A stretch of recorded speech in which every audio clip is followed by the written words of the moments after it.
नमस्कार, news room live में आप सभी का स्वागत है और 4 बजे की 4 बड़ी खबरों के साथ मैं हूं आपके साथ आयुष चित्रांश और एक एक करके ये चारों बड़ी खबरें आपको बताते हैं जिस पर आज हम विस्तार से चर्चा करेंगे। सबसे पहले आपको बता दें कि आज की जो बड़ी खबर है वो ये कि प्रियंका गांधी 1 महीने के अंदर दोबारा ऐसा है कि उत्तर प्रदेश के दौरे पर हैं, चूंकि उत्तर प्रदेश के अंदर चुनाव होना है और चुनावी रणनीति को और मजबूत करते हुए उत्तर प्रदेश के अंदर प्रियंका गांधी अब आपको नजर आएंगी। 5 दिवसीय प्रियंका गांधी का यह दौरा रहेगा, जहां पर प्रियंका गांधी एक बार फिर से कार्यकर्ताओं के अंदर जोश भरने का काम करेंगी। दूसरी बड़ी खबर आज हम आपको बताएंगे, दरअसल अलीगढ़ से एक वीडियो जो कि इस समय वायरल हो रहा है और ये वायरल वीडियो ये सोचने पर मजबूर कर रहा है कि आखिर इस तरीके की तालिबानी सजा इस मौलाना के द्वारा क्यों दी जा रही है। इस वीडियो के पीछे की हकीकत क्या है ये भी आपको विस्तार से बताएंगे और क्यों इस तरीके का जो तालिबानी फरमान है वो सुनाया गया मौलाना के द्वारा। जंजीरों से बंधे हुए ये बच्चे आखिर कौन हैं ये भी हम आपको विस्तार पूर्वक बताएंगे। तीसरी बड़ी जानकारी है, क्योंकि आज किसानों की तरफ से यानी कि संयुक्त किसान मोर्चा ने आज भारत बंद का आह्वान किया था, इसका असर किस तरीके से देखने को मिला है और इसके अलावा अलग अलग उत्तर प्रदेश के शहरों में भी आज भारत बंद के दौरान की तस्वीरें कैसी रही हैं वो तस्वीरें भी हम आप तक पहुंचाएंगे। और चौथी बड़ी खबर जो आप अपनी स्क्रीन पर देख रहे हैं वो महंत नरेंद्र गिरी की मौत के मामले से जुड़ी हुई है, चूंकि अब सीबीआई को यह जांच सौंपी जा चुकी है और अब सीबीआई ने धीरे धीरे इनकी कड़ियों को जोड़ना शुरू कर दिया है। 3 आरोपी अब सीबीआई के रिमांड पर हैं जिनसे सीबीआई पूछताछ करेगी और उसके बाद इससे जुड़ी हुई और जानकारी क्या है ये भी हम आप तक पहुंचाएंगे। तो ये चारों ही बड़ी खबरें जो कि आपकी स्क्रीन पर हैं, कांग्रेस का मिशन 22, किसानों का भारत बंद, मौलाना कैसे जल्लाद बनाओ, सीबीआई के रिमांड पर अब 3 आरोपी हैं। और पहली बड़ी खबर से शुरुआत करते हैं। आपको बता दें, अब एक अलीगढ़ का वीडियो आपको दिखाते हैं जो किस समय वायरल हो रहा है और ये वायरल वीडियो सबसे पहले आप देखें कि किस तरीके से एक मौलाना के द्वारा तालिबानी तरीके की सजा बच्चों को दी जा रही है। बड़ी जानकारी है, एक्सक्लूसिव खबर आपकी स्क्रीन पर है। अलीगढ़ के मदरसे में बच्चों के साथ उत्पीड़न का ये मामला है और तालीम के नाम पर बच्चों के साथ जानवरों जैसा व्यवहार किया जा रहा है। जंजीरों में बंधे हुए बच्चों का वीडियो वायरल है। लोहे के जंजीर में बच्चों को इसमें बांधा गया है। मौलाना फहीमुद्दीन ने बच्चों को ये तालिबानी सजा दी है। तालीमुल कुरान मदरसे का ये मामला है। तस्वीरें आप देख सकते हैं किस तरीके से बच्चों को ये सजा दी गई। तालीम के नाम पर जंजीर से किस तरीके से बांध के रखा गया है। आप अंदाज़ा लगा सकते हैं कि यहाँ पर जो मौलाना है उसकी करतूत किस तरह की है। तस्वीरें दिखा रहे हैं हम आपको, ये वीडियो खूब वायरल है। मदरसे में बच्चों को जंजीरों से कैसे जकड़ा गया है उसकी तस्वीरें आपकी स्क्रीन पर हैं और आप देख सकते हैं कि कैसे ये सजा, तालिबानी सजा इन बच्चों को दी जा रही है। मोहित हमारे साथ जुड़ रहे हैं जानकारी के साथ। मोहित, सबसे पहले तो विस्तार पूर्वक बताएं, ये जो वीडियो हम लोग देख पा रहे हैं, मौलाना के द्वारा बच्चों को सजा देते हुए जंजीरों से बांध दिया गया है, ये पूरा मामला क्या है? देखिए, बिल्कुल मैं आपको बता दूं कि थाना अलीगढ़ के कोतवाली के भुजपुरा थाना क्षेत्र का पूरा मामला है, जहां बच्चों को जंजीरों से बांधकर उनसे काम कराया जाता है, यानी कि बच्चों को तालिबानी सजा दी रही है। देखिए, सबसे बड़ी अगर हम बात बताएं तो जो वो मदरसा है, मदरसे के बराबर में जो परिवार के लोग रहते हैं, जो भी मुस्लिम समुदाय से बिलोंग करते हैं, उन लोगों ने बच्चों के रोने चीखने की आवाज सुनी थी। वो आवाज सुनने के बाद में जब वो मदरसे में अंदर गए तो उनका जो अंदर का नजारा देखा, उनसे उनके होश उड़ गए। यानी कि जो बच्चों जंजीरों में पैर बांधे हुए लगातार वहां पे मौजूद थे और जंजीरें भी ऐसी वैसी नहीं, काफी मोटी मोटी जंजीरें जो कि तस्वीरों में साफ तौर से नजर आ रही है। जब बच्चों के रोने की बातों का जिक्र उन्होंने उसके मदरसे संचालक फहीमुद्दीन से किया तो फहीमुद्दीन के द्वारा और मदरसे के अन्य लोगों के द्वारा उन दोनों लोगों की, जिसका नाम एक रिजवान है, दूसरे का नाम वसीम है, उनकी बेरहमी से पिटाई की जाती है, जिनके कुछ गुम चोटें भी आती हैं। और गुम चोटें के आने के बाद वो लोग थाने भी जाते हैं, लेकिन सबसे बड़ी बात यह है, थाने जाने के बाद भी तालीम के नाम पर, यानी कि एक सैयद के हिसाब से उनको बुला लिया जाता है कि मदरसे का मामला रहने दे। देखिए, बताया ये जा रहा है जो मौलाना है फहीमुद्दीन वो फर्जी मदरसा चला रहा है। लेकिन सबसे बड़ा बात कि लगातार जब वहां से रोने चीखने की आवाजें सुनाई पड़ती हैं तब वो वहां पर जाते हैं और ये पूरा जो घटनाक्रम है वो खुलकर सामने आता है। कब से ये वहां पर चल रहा था, क्या इस विषय में कुछ बताया जा चुका है या वहां पर वो लोग जो कि सबसे पहले पहुंचे उनकी तरफ से क्या कुछ कहा गया? और इस वीडियो के सामने आने के बाद क्या इस पर कोई कार्रवाई सुनिश्चित तब तक हो पाई है या किसी ने इसको लेकर के कोई कंप्लेंट? देखिए, बिल्कुल मैं बता दूं कि जो बराबर में रहने वाले जो लोग थे, उन्होंने जब बच्चों के जोर से रोने चीखने की जब आवाज को सुना तो वो मदरसे के अंदर दाखिल होते हैं और बच्चों को जंजीरों में बंधा देखते हैं। इसके लेके जो मदरसा संचालक है, जो कि काफी दबंग प्रवृत्ति का बताया जा रहा है, बताया ये भी जा रहा है कि जो मदरसा है वो पिछले कई महीनों से, यानी कि कुछ सालों से वो लगातार संचालित है, लेकिन वो फर्जी मदरसा है। लेकिन देखिए, सबसे बड़ा सवाल ये है, वो आरोप ये भी है कि जो बच्चे हैं उन बच्चों से भीख मंगवाने तक का काम उस मदरसे का जो संचालक है मौलाना है फहीमुद्दीन, उसके द्वारा कराया जा रहा है ये। और बच्चे ये कहाँ से आए इसके बारे में अभी तक किसी को जानकारी नहीं है, क्योंकि देखिए लगातार देखा यही जाता है कि जो मदरसे में बच्चे पढ़ने जाते हैं वो लोकली मोहल्ले के होते हैं, क्योंकि जो मदरसे में तालीम लेने के लिए जाते हैं। लेकिन सबसे बड़ा सवाल यहाँ पर यही है कि अलीगढ़ जैसी जगह में सबसे बड़ा फर्जी संचालक, फर्जी मदरसा चलना, उसके बाद में बच्चों को जंजीरों में पड़ा होना, और लगातार बच्चे कहाँ हैं, किस परिवार से हैं, ऐसी ऐसी मोटी जंजीरों में क्यों पड़े हुए हैं, इसका अभी तक अलीगढ़ पुलिस कोई भी सुराग नहीं लगा पाई है। देखिए हमारी एसपी सिटी से भी बात हुई तो उन्होंने अभी जानकारी होने से इनकार कर दिया। मैंने बोला सर ये वायरल वीडियो हो रहा है, इसके बारे में आपका क्या कहना है? बोले अभी तक हमारे संज्ञान में फिलहाल नहीं आया। शुक्रिया हमारे साथ जुड़ने के लिए, उस तमाम बातचीत के लिए। हालांकि अब ये जो तालिबानी वीडियो वायरल हुआ है उसके बाद अब इस पर क्या कार्रवाई होती है ये देखना होगा। लेकिन हाँ, अब ये वीडियो सामने आने के बाद सवाल ये उठने लगा है कि आखिर मदरसे के अंदर इस तरीके का व्यवहार इस मौलाना के द्वारा क्यों किया जा रहा था। अब दूसरी बड़ी खबर का रुख कर लेते हैं। आपको बता दें कि प्रियंका गांधी उत्तर प्रदेश में एक बार फिर से चुनावी दौरे पर हैं और एक महीने के अंदर ये दूसरी बार हो रहा है जब 5 दिवसीय दौरे पर प्रियंका गांधी उत्तर प्रदेश पहुंच रही हैं। ये बड़ी जानकारी है। मिशन यूपी यानी कि 2022 की तैयारी में कांग्रेस पार्टी जुट चुकी है।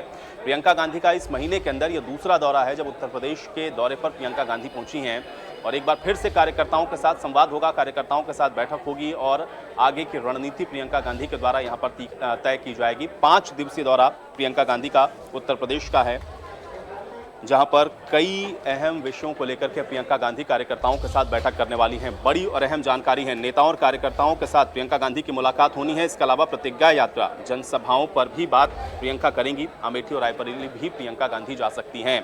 और अधिक जानकारी के साथ निकिता हमारे साथ जुड़ रही हैं बातचीत करने के लिए। निकिता, आप महीने भर के अंदर हम लोग देख रहे हैं प्रियंका गांधी का दूसरा दौरा है जब उत्तर प्रदेश में इस बार प्रियंका गांधी रहेंगी और इस बार 5 दिवसीय दौरा है। क्या कुछ प्रमुख रहने वाला है इस दौरे के दौरान, अपडेट करें।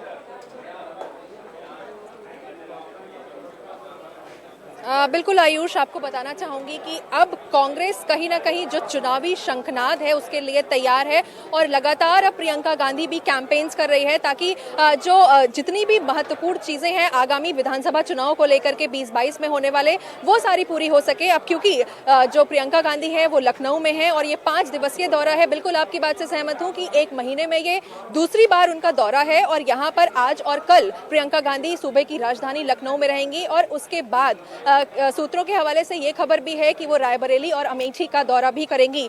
यहाँ पर तमाम जो यात्राएं हैं, कैंपेन्स हैं, उसका संचालन करेंगी और उसको ये भी देखेंगे कि किस तरीके से यहाँ पर आगे की रणनीति तैयार हो, क्योंकि लगातार बीजेपी, भारतीय जनता पार्टी की बात करूं तो जिस तरीके से वो और इनफैक्ट सारी पार्टियां जिस तरीके से लेकर के एक्टिव हो चुकी हैं चुनावी मैदान में, इस तरीके से प्रियंका गांधी भी अब सोच रही है, क्योंकि कांग्रेस एक लंबे कह सकते हैं कुछ सालों से ही कहीं विलीन सा हो गया है, तो वो चाहती हैं अस्तित्व और महत्व पूरा जो है कांग्रेस को वो मिले। तो इसके चलते वो पार्टी कार्यकर्ताओं से मिलेंगी, उनका जो एक रोड मैप है वो तैयार करेंगी और किस तरीके से आगे की रणनीति तैयार होनी है उस पर बातचीत होगी।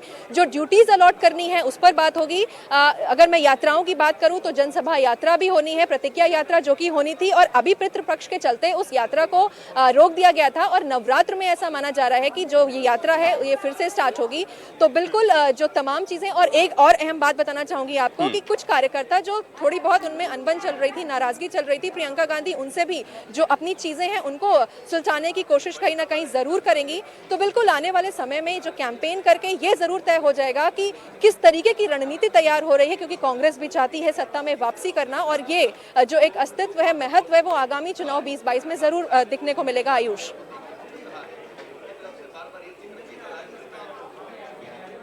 चलिए, बहुत शुक्रिया निकिता इस तमाम बातचीत और जानकारी के लिए। तो अब एक महीने के अंदर दूसरी बार प्रियंका गांधी पहुंच रही हैं, चुनावी मौसम है, प्रियंका गांधी एक बार फिर से यहां पे कार्यकर्ताओं के अंदर जोश भरने की कोशिश तो करेंगे, लेकिन अब कांग्रेस इससे कितनी और मजबूत होती है ये देखना होगा।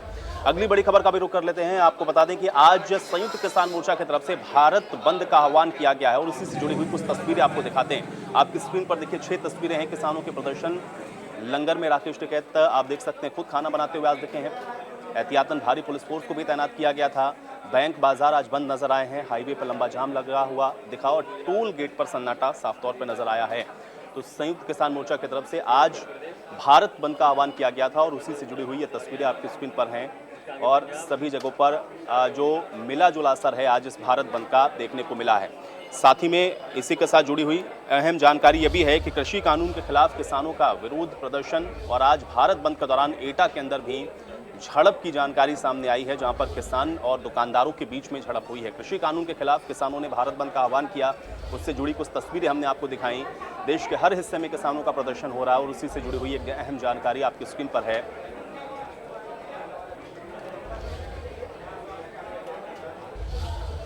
तो कृषि कानून के खिलाफ किसानों ने प्रदर्शन किया है। भारतीय किसान यूनियन के कार्यकर्ताओं ने दुकानदारों के साथ जबरदस्ती की, जबरन दुकानें बंद कराने की कोशिश की। दुकानदार और किसान नेताओं में झड़प हुई। भारतीय किसान यूनियन के कार्यकर्ताओं ने दिल्ली कानपुर हाईवे पर जाम भी लगा दिया है।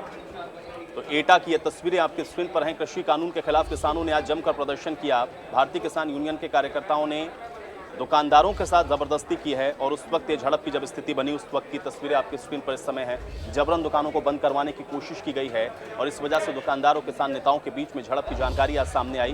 भारतीय किसान यूनियन के कार्यकर्ताओं ने इसके बाद दिल्ली और कानपुर हाईवे पर जाम लगा दिया है। तो ये बड़ी और अहम जानकारी, दिल्ली कानपुर हाईवे पर जाम लगा दिया गया। झड़प आज दुकानदारों के साथ हुई। दुकानों को जबरदस्ती बंद कराने की कोशिश भारतीय किसान यूनियन के कार्यकर्ताओं के द्वारा की जा रही थी और उसके बाद एहतियातन यहां पर भारी पुलिस फोर्स को भी तैनात करना पड़ा है।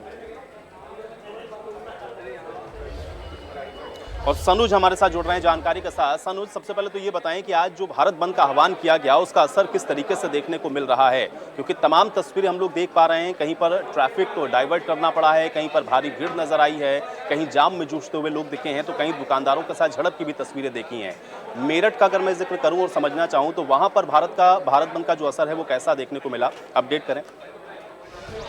हाँ, देखिए मैं आपको बताना चाहूंगा, अगर हम मेरठ की, बागपत की, शामली, मुजफ्फरनगर, सहारनपुर की बात करें तो यहाँ पर किसान बड़ी संख्या में सड़कों पर उतरे थे।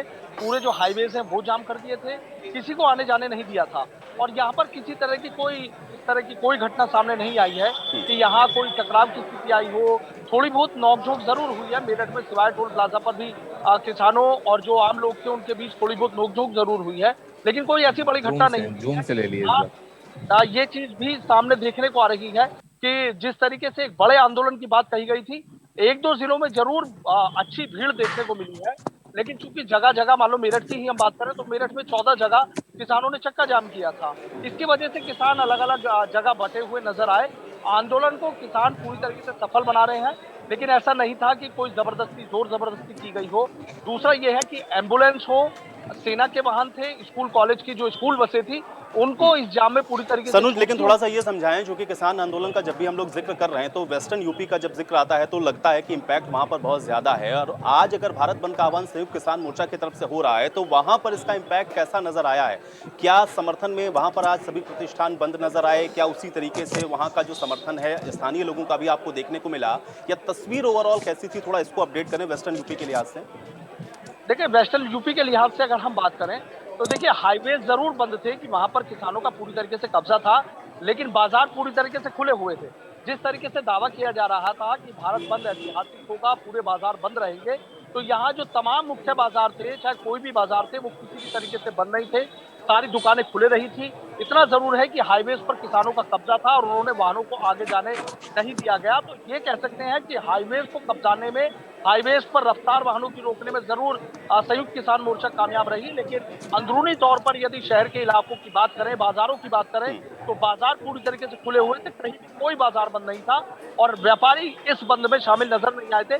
तमाम संगठनों ने किसानों को अपना समर्थन जरूर दिया, लेकिन पूरे शहर के बाजार जो हैं वो खुले नजर आए और तमाम जो संगठन है किसानों के साथ है वो हाईवेज पर जरूर डेरा डाले रहे। उसके बाद इक्का दुक्का जो वाहन कुछ इमरजेंसी थी उनको भी जाने दिया गया। तो कोई ऐसा नहीं है कि बिल्कुल जोर जबरदस्ती करके नहीं सनुज, फिर मैं ये जरूर समझना चाहूंगा आपसे, क्योंकि आप ये कह रहे हैं कि तमाम जो संगठन हैं या उनकी तरफ से समर्थन भी दिया गया इस भारत बंद को, तो फिर समर्थन के देने के बावजूद भी वो व्यापारिक प्रतिष्ठान या उस संगठन से जुड़े हुए जो प्रतिष्ठान है वो खुले हुए क्यों नजर आए? इसको कैसे देखा जाए? क्या सांकेतिक तौर पर समर्थन था या इसके पीछे की वजह कुछ और देखते हैं? देखिए, इसके पीछे की कई वजह निकलकर सामने आ रही हैं। व्यापारी हैं वो कहीं समर्थन में हो सकता है, थोड़े बहुत व्यापारी हो, लेकिन ज्यादातर व्यापारी समर्थन में नहीं है, क्योंकि बात ये 3 कृषि कानूनों की है, किसानों से जुड़ा हुआ मामला है। मेरठ में भी कई ऐसे इलाके हैं कि जहां पर किसान इस आंदोलन में जाने के लिए तैयारी नहीं हुए। उनको उनका ये कहना था कि 25 रुपए बढ़ा दिए गए बहुत है। जबकि भारतीय किसान यूनियन और इनको जो समर्थन में इनके जो किसान आए हुए हैं उनका सीधा कहना था कि 25 रुपए ऊँट के मुंह में जीरे जैसा है।